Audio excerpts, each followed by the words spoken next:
Welcome to Confession Stories, a platform for sharing poignant narratives replete with unexpected developments, profound emotions, and concealed facts.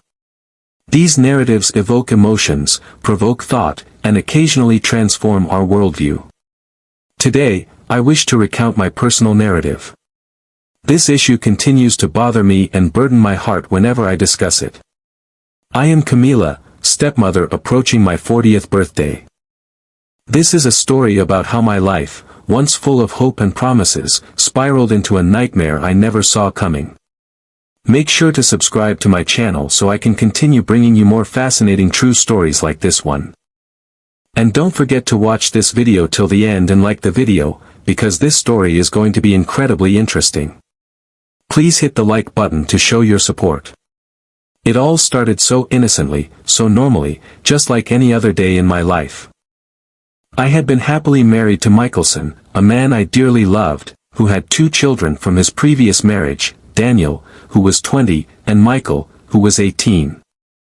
I always knew that being a stepmother would come with its challenges, but I also thought that with time, everything would settle. The relationship between us was somewhat distant, but that was natural. I was the new woman in their lives, and I understood the importance of giving them space and letting them adjust to the changes in their family. Our relationship was inherently dynamic. Michelson and I had been together for a while, but it wasn't always easy to find the right balance. That afternoon, Michelson was away on a business trip, leaving me and his 2 sons at home. But I didn't think anything was out of the ordinary. Indeed, I experienced an unusual tranquility while standing in the kitchen, preparing dinner, with the only sounds permeating the room being the clattering of cutlery as I diced vegetables and the simmering of the stew pot on the stove. The house was tranquil and serene, instilling in me an unusual sense of solace in the isolation. The silence was nearly overwhelming, and I absorbed the warm, robust aroma of the stew, anticipating a delightful meal for everyone upon their return. Suddenly, I heard rapid footsteps from upstairs. Before I could turn around, Daniel rushed through the kitchen door, his face ashen and his eyes filled with terror. "Mother, please come up here immediately. Michael is on the verge of death." His voice conveyed urgency and sorrow. The utterance of those words sent a chill through me. I was oblivious to the situation. My heart raced as the words reverberated in my mind. "What do you mean? What is the situation regarding Michael? Did he experience an accident? Is he unwell?" Questions inundated my head. My breath accelerated, and I lacked the time to contemplate. Without doubt, I abandoned all my belongings, my knife, the cutting board, everything, and pursued Daniel. We ascended rapidly, nearly in a haze, my legs propelling me up the steps, my pulse racing in my chest. Daniel advanced, his expression somber with concern, his steps rapid and resonant. I struggled to breathe as anxiety and confusion obscured my thoughts. Upon arriving at Michael's room, I was uncertain of what to anticipate. However, nothing could have equipped me for the sight that greeted me when the door opened. There, in the center of the room, stood Michael. He was entirely naked, his slim form illuminated by the gentle light filtering through the window. He did not exhibit a smile of happiness or relief. His look lacked agony or terror. Rather, his smile had a disconcerting, almost demonic quality. I stood motionless, incapable of comprehending what I was witnessing. It was a spectacle that rendered my heart frozen, caused my breath to falter, and immobilized my body, incapable of comprehension.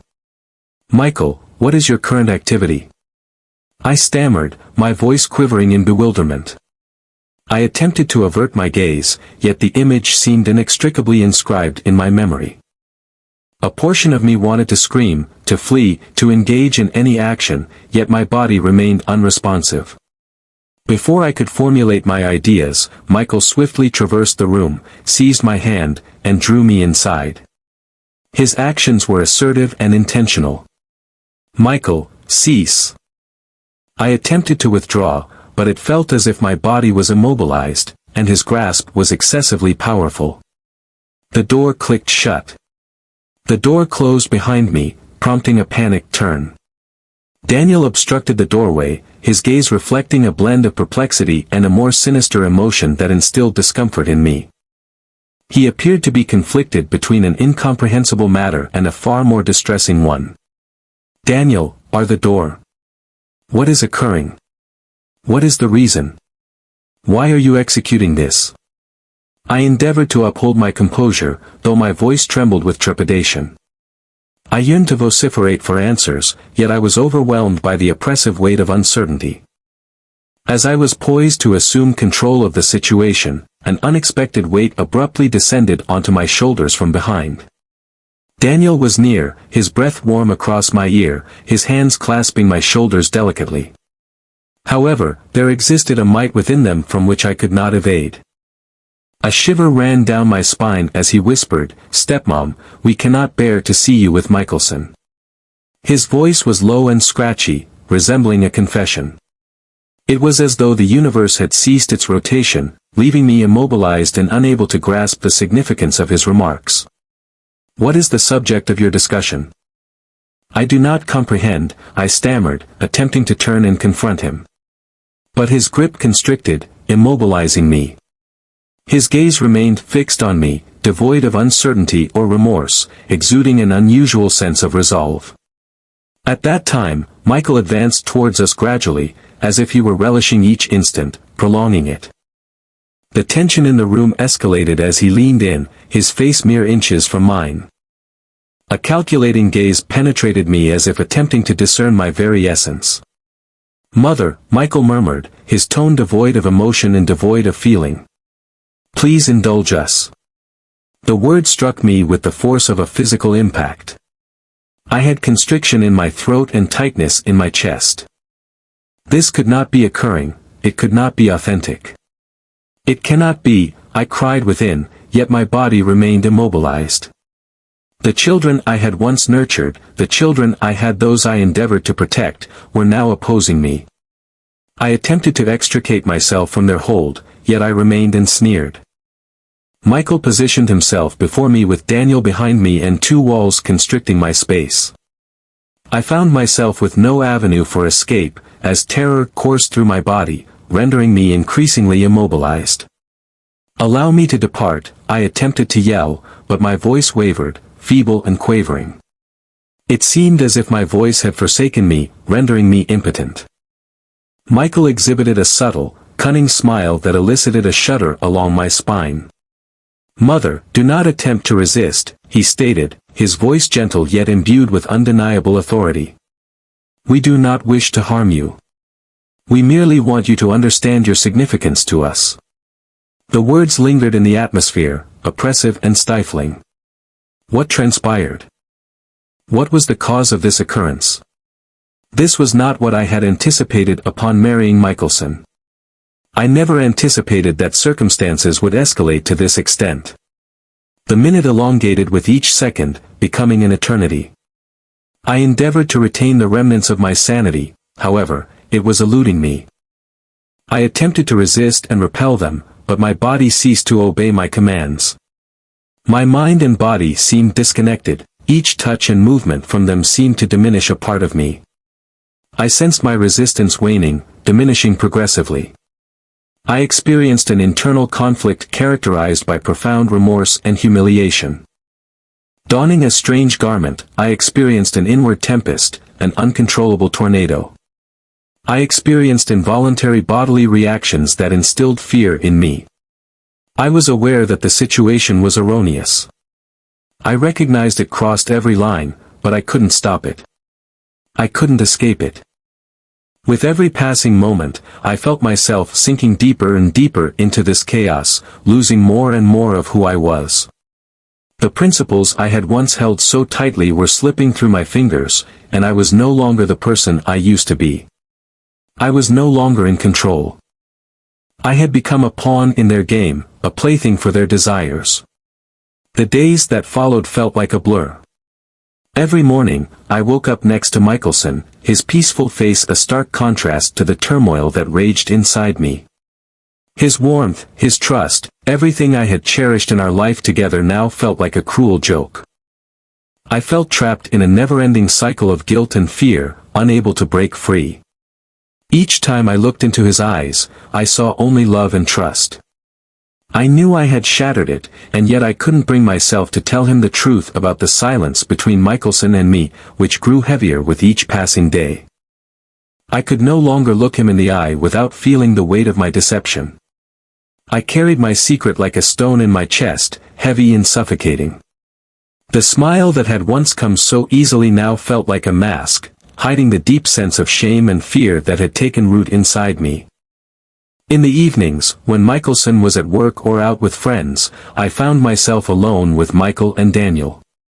The house that had once felt like a sanctuary now felt like a prison. Every time I saw them, I could feel their eyes on me, watching me, waiting for the next moment to strike. Their presence was like a shadow hanging over me, making every room feel suffocating. They had taken control of my life in ways I couldn't even begin to understand, and with every passing day, their hold on me grew stronger. At first, I attempted to resist. I shouted, I pushed, I fought. But it was like trying to stop a tidal wave with a pebble. The more I fought, the more determined they became. It was as if my resistance only fueled their desire, making them bolder and more daring. The moments I once hoped would pass never did. Instead, they turned into habits, and I, who had once prided myself on my strength, had become weak, emotionally, mentally, and physically. My mind screamed at me to stop, to get out, to run, but my body no longer obeyed. The struggle became less about what was happening and more about my own internal conflict. I felt like a prisoner in my own body, as though everything I had once believed in had been stripped away, piece by piece. My own thoughts had become my enemy. Every time I tried to make sense of what was happening, the truth seemed further out of reach, buried beneath layers of guilt and shame. At times, I would gaze into the mirror, yearning to find the person I once aspired to be, only to find a stranger, someone shattered and lost, someone who had let everything fade away. My reflection stared back at me with empty eyes, hollow and distant, as though I had ceased to exist long ago. I no longer recognized myself, and I didn't know who to turn to. There was no one who could understand the darkness I had fallen into. How could I explain to anyone what was happening? How could I tell Michelson, the man I loved, that his son's flesh and blood had broken me in ways I could never heal? How could I tell him that I had become their victim, their puppet, controlled by their every? I couldn't even tell myself what was happening, let alone anyone else. The shame was suffocating, and every time I thought about confessing, a voice inside me told me that it would be the end of everything. Michelson would never forgive me. Michelson would destroy the life we had built together. Only the ruins of my own mistakes would remain. The burden of that potential immobilized me, rendering any action unfeasible. Yet, there were instances when the guilt became unbearable. In solitude, I would weep, my tears saturating the pillow as I held it firmly against my chest. I yearned to scream and express the anguish and fury that had accumulated within me, yet I remained unable to shatter the oppressive silence surrounding me. The walls of my own psyche constricted further with each passing day, leaving me ensnared in my own silence and guilt. I began to contemplate the duration for which I could maintain the facade of normalcy. How many more days could I feign contentment beside Michelson while my spirit deteriorated within? Each night, I lay awake next to him, fixated on the ceiling, awaiting the embrace of sleep, only to be tormented by nightmares, visions of the events I had permitted to transpire. Michael and Daniel relentlessly pursued me in my dreams, their gazes fixed upon me, their voices reverberating in my consciousness. I found no escape. Regardless of my efforts, they resided within me, and there was no means of expulsion. I made an effort. I sought solace in my work and minor distractions, attempting to divert my attention from the horror I was enduring. But nothing proved effective. Nothing could obscure the reality that I was living a deception. My life, my marriage, everything I had held to be true, was based on falsehood. I allowed it to occur. I had given in to exploitation, and now there was no escape. I attempted to rationalize my thoughts. I convinced myself that I had no alternative and was powerless. Yet, I recognized the reality. I had permitted it to occur. I had displayed weakness, and now I must confront the repercussions of my own decisions. How could I confront Michelson? In what manner could I accomplish this? Disclose to him the inconceivable. How could I reveal that I had deceived him in the most unfavorable manner? I grappled with the notion of revealing my truth to him. An internal voice incessantly cautioned me that it was too late.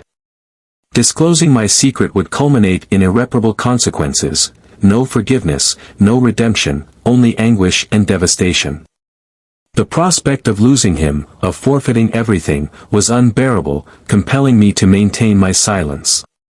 However, I recognized that I could not harbor this secret indefinitely.